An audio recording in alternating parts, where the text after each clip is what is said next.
Conversa política hoje com o ex-senador da República, Roberto Requião, também 3 vezes governador do Paraná.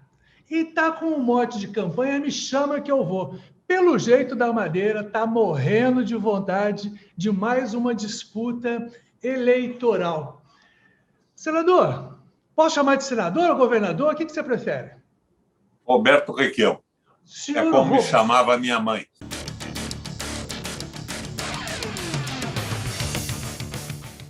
Roberto Requião de Melo e Silva, quando você perdeu a última eleição para o Senado, muita gente te colocava como um político aposentado, que não mais disputaria eleição. O que mudou? Mudou nada. Antes da eleição, você pode acessar o Google aí. Sim. O Ibope me dava 39% para o Senado. E o meu tracking do comitê me dava 43, 45. Eu perdi em 2 dias. Tem aí a notícia de que o meu amigo Oriovisto chegou a comprar 5 ou 10 mil chips de telefone para me difamar. Diziam que eu batia na mulher, que tinha boletim de ocorrência, que eu tinha 5 ou 6 aposentadorias. E realmente eu estou aposentado, Cláudio, pelo INSS. Eu ganho, com aumento do fim do ano agora, R$ 3.072 por mês do INSS. Não tenho aposentadoria de deputado, acabei com a de deputado na Assembleia, acabei com a de prefeito, não tenho de governador, que era uma verba de representação que o Supremo derrubou agora, e não tenho de senador. Eu tenho uma poupança, eu não fui político a vida inteira. Eu tinha uma bela banca de advogado, fui empresário, me sustento com alguma razoabilidade e muita modéstia. Senador, aliás, Roberto, você se elegeu uma vez, eu lembro muito disso, que ainda a gente estava na Folha, eu trabalhava ainda na Folha de Londrina, brigando é uma forma assim bonita de dizer, mas disputando arduamente com o José Carlos Martinez, na época daquele partido do Collor, que eu me esqueço agora, era PRN, né? E uma das coisas que apareceu muito na campanha foi o tal do Ferreirinha, que teria sido um cara contratado pela família do Martinez para matar poceiro. Depois você fez uma outra campanha falando o pedágio acaba ou ele baixa. A gente sabe que não acabou e nem baixou. Agora, a pergunta, nesta nova campanha, tem emoção por aí? Eu geralmente disputo para corrigir a política do Paraná. Eu tenho disputado contra ladrões e bandidos para salvar o Estado numa crise maior. Pedágio baixa ou acaba? Eu entrei com 44 ações contra o pedágio, Cláudio. Você sabe que o Ministério Público Federal e o Ministério Público Estadual, que foram chamados para opinar nas 44, que eram estradas estaduais, estradas federais que foram concessionadas para o Estado que fez o pedágio. Sim. Os dois, nas 44, se manifestaram a favor da manutenção do pedágio e do banditismo. Hoje todo mundo sabe o roubo que é isso. O Lerner já foi condenado a 3 anos e 6 meses de cadeia por ter entregado o pedágio da Lapa para uma concessionária sem sequer licitação. Não foi preso porque o crime prescreveu em função da avançada idade de Sua Excelência. Mas eles deram pareceres favoráveis. E o Ministério Público e o Judiciário, quem condenou foi o Tribunal Regional de Porto Alegre. Continua até hoje o pedágio aberto, apesar da condenação do Lerner e da sua prescrição.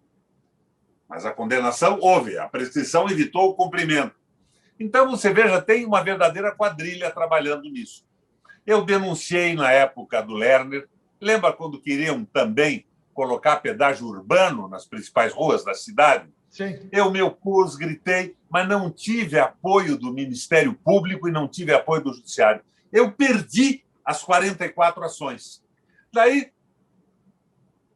elas estavam pendentes. Os juízes deram liminares, mas elas tinham que ser julgadas depois nos tribunais. O Beto Richa assumiu e desistiu das ações, fez um acordo com os empresários. Que tipo de acordo, Cláudio? Eu acho que todo mundo sabe hoje que tipo de acordo ele fez, tanto que ele acabou na cadeia. Foi denunciado por isso recentemente, inclusive. Foi denunciado por isso, foi preso por isso, Sim. Se não me engano. Agora, entra o Ratinho e está propondo mais pedágio ainda. Além do pedágio federal, ele quer mais 17 praças de pedágio. Mas não cobram aquilo tudo que foi denunciado pelo Ministério Público, pelo Tribunal de Contas, que é o dinheiro indevidamente recebido e as duplicações e pontos que não foram feitas. Então, é a mesma quadrilha, Cláudio. E eu fico indignado com isso. Silêncio da imprensa midiática de forma absoluta. As televisões não dizem nada e esses patifes estão fazendo reuniões no estado inteiro para vender com uma grande vantagem para o Paraná a continuidade da ladroeira sem cobrar as obras que foram pagas e não foram feitas. É claro que isso me causava indignação e me causa até hoje. Agora, eu não fiz uma promessa de baixar o pedágio, eu assumi um compromisso. Cláudio, promessa faz o crente ao santo da sua devoção. Eu assumi um compromisso de lutar contra o pedágio. Me faltaram os deputados da época. Lembra que o André Vargas era o presidente da comissão das concessionárias? Lembramos. Toda a região norte do Paraná lembra muito disso, viu? E essa comissão de deputados disse que estava tudo certo. Sim. Depois se viu que não estava nada certo, porque hoje até o Ministério Público Federal, Estadual, o Tribunal de Contas, tudo, denunciam a patifaria. Mas a patifaria está continuando. Por que aconteceu isso, Cláudio? Porque nós elegemos um governador que disse que ia transformar milho em frango, frango em lagosta, lagosta em filé de tilápia, tilápia em linguado e linguado em nuggets. Quer dizer, o cara não sabia nada. Lagosta de frango eu ainda não apreciei, mas deve ser diferente, né? É uma ignorância bruta. Uma brutal ignorância ou uma má-fé cínica, mas ele é a continuidade disso tudo, financiado pelos mesmos grupos. Então, essa é uma batalha, Cláudio, que não é minha. Ela é sua, ela é do Paraná inteiro. Mas parece que eles compram as autoridades no caminho. Foi derrotado nisso. Aqui, ó, me diga uma coisa. Você foi 3 vezes, né, governador do Paraná. O que dá para apresentar ainda de novidade num possível, de repente, governo seu? Seriedade na administração. Vou te avivar a memória. Eu, quando assumi a Copel, tinha um prejuízo de 340 milhões por ano. Só não foi vendida na Bolsa de Nova York porque Obama Bin Laden explodiu as Torres Gêmeas. Lembra? Lembro. No dia do leilão. 11 de setembro. Mantive a Copel pública. Moralizei a ação da Copel. Acabei com aqueles contratos terceirizados absurdos e fiz a Copel gerar 1 bilhão e 400 milhões de lucro por ano. Além disso, eu construí a usina do Fundão, eu construí a usina aqui de Telêmaco Borba, Mauá, terminei a usina que o Lerner tinha começado de Segredo, que dei o nome de Segredo, Usina Governador José Calil Richa, que era meu amigo, com algumas divergências ao longo do caminho, mas era um sujeito decente, muito diferente do filho. Por 8 anos, nos 2 governos, eu congelei o preço da tarifa. Diziam, o Requião vai quebrar, a Copel e a Sanepar também, porque congelando o preço elas não vão poder funcionar. Não, eu congelei o preço, porque eles tinham vendido as ações, uma parte das ações da Sanepar e da Copel, para grupos econômicos, com o compromisso de dar o lucro máximo. No último ano, a Sanepar deu lucros simplesmente fantásticos, sem investir nada, sem melhorar nada, sem construir um depósito de água, tanto que a seca provocou uma crise por falta de investimentos anteriores e dando o máximo lucro para os acionistas. Eu estabeleci que o lucro que eu distribuiria era o lucro legal, o lucro estabelecido pela lei das sociedades, que é de 25% sobre o lucro total. Eu não deixei o Estado tirar um dinheiro dessas empresas, eu reinvesti nessas empresas. E quando eu congelei, por exemplo, a tarifa da energia elétrica e dei energia para os mais pobres até 100 quilowatts de graça e baixei o preço da energia noturna para as irrigações, mesmo assim, eu consegui transferir para a população, não aplicando as tarifas convencionadas com a ANEEL, 1 bilhão e 300 milhões de reais, naquele momento terrível da crise de 2007 e 2009. Então, eu deixei esse dinheiro circulando na mão das pessoas, das famílias mais pobres. Eu deixei empresas pagando menos e podendo, na crise, sustentar empregos, funcionários e salários. Eu fiz a economia girar. Paralelamente a isso, Cláudio, eu baixei o imposto de 105 mil, primeiro 95, depois mais 10 mil. 105 mil itens, que são o que a gente chama, na economia, bens de consumo salário. Aquilo que a tua mulher é obrigada a comprar para sustentar a tua casa. Utensílios, produtos de limpeza, uma geladeira, linha branca, uma lavadora de roupa. Eu baixei o preço para não forçar o desespero das famílias que não tinham dinheiro. E nós saímos da crise criando 800 e poucos mil empregos. Na crise, o Paraná arrebentou na criação de empregos contra a desgraça que batia no Brasil inteiro. Eu criei a formação continuada dos professores, eu aumentei universidades para que elas treinassem os professores da rede pública estadual para aprenderem mais, voltarem à escola, evoluírem no conhecimento. E nessa parceria com os professores, nós ganhamos o primeiro lugar no Brasil em qualidade de ensino no Paraná. Isso tudo acabou. Então, você me pergunta, o que eu posso apresentar como novidade? A velha honestidade e seriedade, um quadro de auxiliares decentes e inteligentes, e essas políticas se foram simplesmente desmontadas. Eu vi, Cláudio, num programa de televisão outro dia, acho que foi na CBN de Cascavel, um comercial do Estado vendendo a luz fraterna. Você sabe, eles diminuíram o número de pessoas que têm a luz de graça até 100 kW. E proibiram a Copel de arcar com o custo da luz. Então, a luz fraterna, para não se desmoralizar e conseguir uma oposição pesada da sociedade, hoje é paga pelo Estado com dinheiro do orçamento. É o dinheiro que sai da educação, que sai da saúde, que sai da manutenção de estradas do interior e das obrigações do Estado do Paraná. Para que isso? Para garantir o lucro máximo dos acionistas. E na reunião do Conselho de Administração da Copel, a pedido do Ratinho, eles fecharam uma questão parecida com essa, que nos transforma hoje a gasolina e o diesel em mais caros do mundo. Eles estabeleceram uma regra que a Copel sempre cobrará a tarifa mais cara para poder aumentar a distribuição do lucro para os acionistas. É por isso que eu estou motivado com 80 anos. Porque botar em ordem essa casa. O Ratinho Júnior, ele foi secretário do Beto Richa e agora governador já há 2 anos e pouco. Como é que você avalia, Requião, esses 2 anos de mandato de Ratinho Júnior? Ele não fez nada.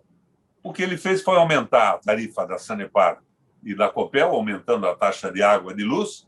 Muita propaganda, não fez rigorosamente nada. E vendeu a Copel Telecom. Você sabe que o mundo hoje reclama pela falta de comunicação e de informação das pessoas. Os países sonham em ter uma Copel pública nas praças, para o sujeito sentar numa cadeira e acessar o Wi-Fi gratuito, nas escolas, nas casas, nas pequenas cidades, agricultores que precisam de informação sobre técnicas novas para melhorar a sua agricultura, pois o Ratinho vendeu a Copel Telecom para uma empresa famosa, que já comprou o Jornal do Brasil lá atrás, não pagou, e que vai pagar a prestação. Como é que eles vão pagar a prestação? Aliás, compraram a Sercontel aqui também, foi o mesmo grupo. Também. Compraram junto, pacote. Isso. Mas como é que eles vão pagar o Estado? O Estado vai alugar as linhas para controlar as usinas hidrelétricas, o Estado vai pagar as linhas que eu estendi para todas as escolas para ter internet rápida no Paraná, o Estado vai pagar as linhas para se comunicar com os postos de fiscalização do Paraná inteiro. Deram de presente. Bandidos, ladrões fizeram isso. Requião, o MDB já foi um partido muito mais guerreiro no Paraná, né? Ele foi criado em contraponto ao partido, na época, apoiado pela ditadura militar, foi sempre um partido de centro-esquerda ou mais à esquerda, e hoje nós vemos no Estado, vou dar um exemplo, por exemplo, Londrina.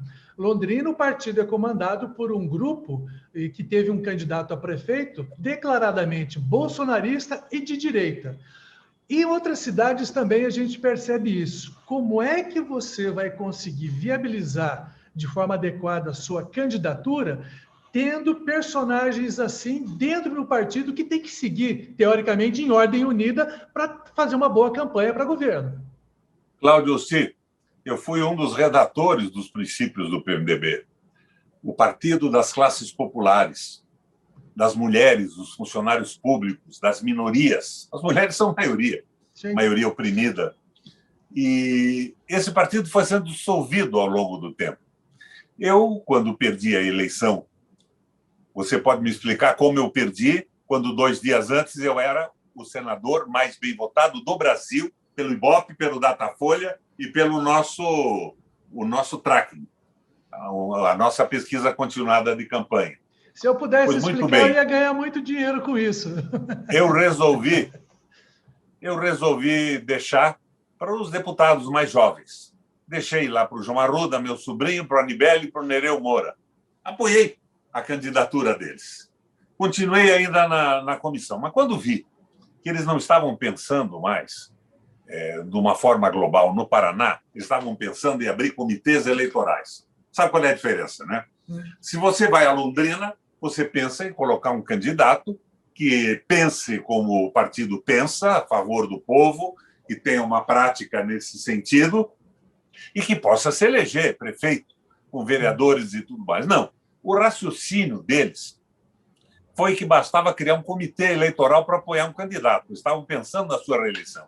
Perderam a visão estratégica e global e partiram para uma visão tática de reeleição. Muito ruim isso. O PMDB hoje, do jeito que está, não vai eleger nenhum deputado estadual e federal mais por falta de voto de legenda. Você veja, nós temos 2 estaduais. O meu filho, o Requião Filho e o Anibele. O Anibele só se elegeu porque o Requião Filho fez uma votação muito grande e deu uma sobra para ele fechar a votação de legenda. Ele não estaria eleito se o meu filho não fosse candidato. Então, o que eu vejo agora é que o PMDB tem que voltar ao rumo. Não me passa na garganta, não conheço pessoalmente, como pessoa, um delegado presidente do partido bolsonarista em Londrina. O Bolsonaro é um horror. Eu conhecia o Bolsonaro no Senado Federal, ele era deputado federal. Ele era ignorado por aquela gente toda. O cara que está negando a Covid, que está causando, por incompetência administrativa, a morte já de 250 mil brasileiros, ele é um tolo. A cabeça dele é de pedra, mas ele foi bancado pelos mesmos que bancaram o Ratinho, o Beto Richa, que se associaram ao Jaime Lerner. A gente que quer ganhar dinheiro com o Estado. A Sercontel podia ter oferecido a Londrina e a região uma tarifa mais baixa que todas no Brasil e prestar um serviço absolutamente maravilhoso e barato, mas não venderam para se transformar em mais um negócio. Transformam a água, que é um dom de Deus e da natureza, numa mercadoria, trabalhando com preços rigorosamente absurdos. Cláudio, a Copel e a Sanepar, a empresa pública, é criada para oferecer um serviço à população com qualidade e preço módico. Quando ela é controlada por acionistas privados, ela passa a se submeter ao mercado. O que é que o mercado oferece a quem compra uma ação? O maior lucro possível. E esse pessoal do mercado, na administração de uma empresa, faz o que estão fazendo com a Copel e a Sanepar hoje. Nós estamos sendo roubados. Agora, é possível consertar? Eu peguei falida, entreguei com lucro, congelei a tarifa que era a menor tarifa de energia e de água do Brasil. Dei energia de graça para as famílias mais pobres. Por quê, Cláudio? Uma família pobre que não tem uma geladeira para preservar alimentos pode comer um alimento intoxicado e dar um prejuízo enorme para a saúde pública do Estado. Se não puder tomar um banho quente num dia frio de inverno, pode pegar uma pneumonia, mais prejuízo para a saúde. Então, é enxergar o governo holisticamente, em conjunto. A energia barata ajudava o Estado a economizar e poder investir mais na saúde, na educação, nas estradas, na manutenção, nos serviços públicos. Nós conseguimos fazer, nós tínhamos 340, Cláudio, programas de governo do Estado. 340. Hoje não tem nenhum. O programa deles é vender a Copel Telecom e aumentar a tarifa. E fazer visagem, aparece com o Bolsonaro, o ratão. O ratão. Você conhece o ratão tão bem como eu. Não era meu inimigo, não. Ele sempre fez campanha contra mim. Mas me dava bem com ele. De repente, pede ditadura militar. Olha, se eu fosse o Ciro Gomes, eu dizia, vá a puta que pariu. Mas não, eu fui educado na Suíça. Eu não digo palavrão. Me diga uma coisa, falando nisso, está uma guerra na internet, nas redes sociais e no próprio Brasil com relação à direita e esquerda. Você acha que na próxima campanha para governador, esse componente ideológico vai pesar na votação, na escolha dos eleitores? O que eu sou nesse quadro? Eu sou de esquerda. A esquerda é a solidariedade, é a fraternidade, é a identidade com a população mais pobre. Ser de esquerda é colocar os interesses da comunidade acima dos seus interesses egocêntricos e próprios. Esquerda é isso. Esquerda é cristianismo na origem. Esquerda é solidariedade com o povo. Eu acho que isso vai pesar, porque o país está na mão dos exploradores. Você veja, a Petrobras, que retira petróleo no pré-sal ao custo de $7, coloca o petróleo nas bombas de gasolina refinado ao custo de $60 a $70, porque ela equipara o preço da Europa, dos Estados Unidos. De repente, um presidente norte-americano manda matar um líder da Arábia, o petróleo sobe a $140, nós subimos aqui. É como se nós colocássemos água mineral engarrafada com o preço que ela é vendida no deserto do Saara. É uma verdadeira loucura. É isso que eles estão fazendo. E, além disso, vinculam, além do preço, ao dólar. Estão parando e vendendo as nossas usinas, Cláudio, para importar petróleo dos Estados Unidos, refinado. 40% das nossas usinas estão paradas. E a semana passada venderam uma usina lá na Bahia para um grupo árabe, uma usina de 30 bilhões de reais ou 15 bilhões de reais, por 1 bilhão e 600. Então, eles estão entregando o Brasil. Eles querem transformar o nosso país, Cláudio, numa plantation, como eram as plantations na África quando a Inglaterra tomava conta. Sim. Nós iremos produzir grãos, milho, algodão, a preços baixíssimos, com agricultura mecanizada e técnica, subemprego, desemprego e miséria. Tem que haver uma reação desse país. Nós não somos Porto Rico. Nós temos que ter um projeto nacional de verdade. O Paraná tem que ter a administração das suas empresas a favor do nosso povo. Qualidade na eletricidade, preço baixo. Eu baixei o preço da energia e da água, e isso valeu, junto com a redução dos impostos, fazer com que o Paraná avançasse na criação de empresas. Lembra o que eu fiz com as pequenas e microempresas? Micro não pagava mais.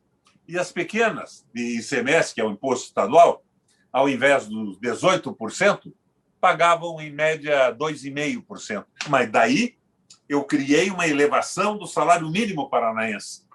Porque se você acaba com o salário mínimo, você acaba com o comprador. O botequim da esquina não vai vender mais. É um salário razoável para o trabalhador que faz a economia girar. E ainda houve reclamação aqui da Federação das Indústrias. Canalhas reclamando. Você vê, também os burros não entenderam que sem ter salário quebrava todo mundo. Sim. E quando eu baixei o imposto para 0 na micro e para 2,5% na pequena, é uma empresa que pagava, vamos supor, 25 mil reais. Ia pagar 400 reais. Caía de 25 para 400. E o salário mínimo subia um pouco, ia lá para 1.200 reais. Mas eles ganhavam muito, porque eu baixei a cobrança do imposto e melhorei o salário. E o assalariado saía, ia na padaria da esquina, gastava, ia no bar, tomava uma cerveja, comprava uma comida melhor para sua casa e a economia girava. É isso que faz o mundo, isso que fez a Alemanha na crise, fez os Estados Unidos no New Deal, no novo pacto. Agora, esta cachorrada pensa no lucro fantástico dos muito ricos. O que se podia esperar de um rato? Sei lá, uma disputa com o Gerry, alguma coisa assim. Olha, no começo eu esperava mais. Eu esperava que, como todo mundo, ele aprendesse alguma coisa. Mas, ao invés de aprender alguma coisa, ele se associou a interesses dos muito ricos e dos poderosos. E nós estamos nesse beco sem saída. Daí você me pergunta, se vai disputar a eleição? Eu estou dizendo a você, nos últimos 2 anos de mandato, eu fui presidente do Parlamento Europeu Latino-Americano. Eu convivi com as crises do mundo inteiro, conversando com os principais economistas, com os chefes de Estado. Aprendi muito. Eu tenho uma contribuição para dar ao Brasil e ao Paraná. Não tenho ambição eleitoral mais. Eu já fui deputado estadual, prefeito de Curitiba, 3 vezes governador, 2 vezes senador e, ultimamente, presidente do Parlamento Europeu Latino-Americano da Eurolat. Mas estou à disposição.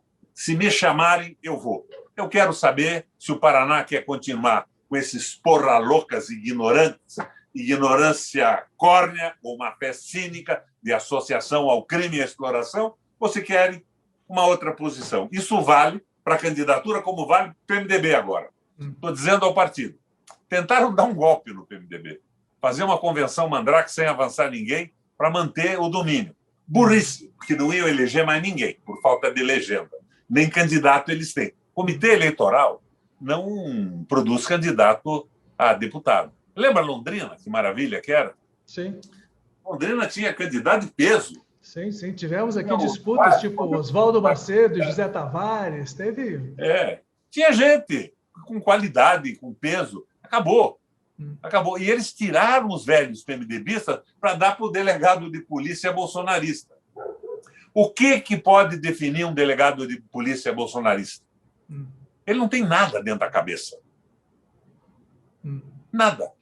Equiel, eu queria te agradecer imensamente por essa entrevista. Boa sorte aí na sua possível campanha, né? Que ainda falta, obviamente, é só ano que vem que se decide, mas muito, muito bom saber que você está na disputa e convidar todo mundo para compartilhar esse vídeo, que é sempre um bom papo conversar com o Roberto Requião. Muito obrigado. Cláudio, o pessoal diz, geralmente, o futuro a Deus pertence.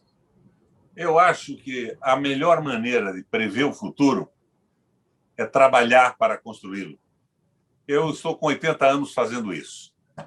Dia 5 de março faço 80 anos. Isso significa que eu só tenho mais 40 anos de vida útil.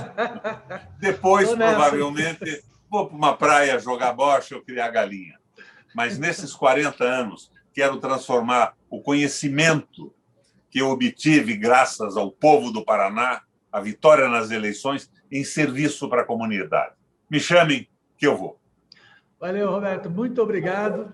Até a próxima conversa. Até mais.